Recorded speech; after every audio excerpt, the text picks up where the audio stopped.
La personne dit, écoute-moi, moi je n'ai personne dans ce monde. Pourtant, il a papa, il a maman, il a les enfants, il a femme, il a tout, il a ses oncles, ses tantes. Mais au devant de Dieu, il dit, je n'ai personne. Il reconnaît qu'il n'a personne. Il se rend vide de tout le monde excepté Dieu.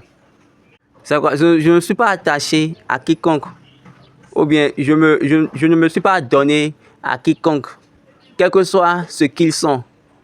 Je suis venu vers toi seul. C'est pour cette raison que je suis venu, parce que j'ai besoin que tu puisses diriger mes pas. Et soyez sûr, il ne chute jamais. Soyez sûr, il n'échoue jamais.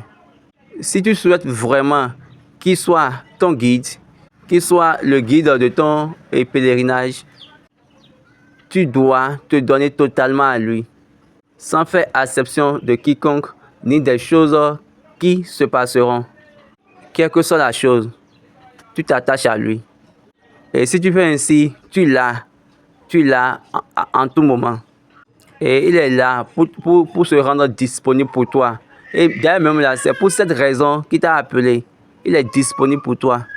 N'oubliez pas les étapes d'adoration dans Hébreux chapitre 12. Hébreux 12, verset 22. Il dit, mais vous vous êtes approchés de la montagne de Sion, de la cité du Dieu vivant, la Jérusalem céleste, des myriades qui forment le cœur des anges, de l'assemblée des premiers-nés inscrits dans les cieux, du juge qui est le Dieu de tous et des esprits des justes, parvenus à la perfection, de Jésus qui est le médiateur de la nouvelle alliance et du sang de l'aspersion qui parle mieux que celui d'Abel. Donc, regardez l'expérience, oui.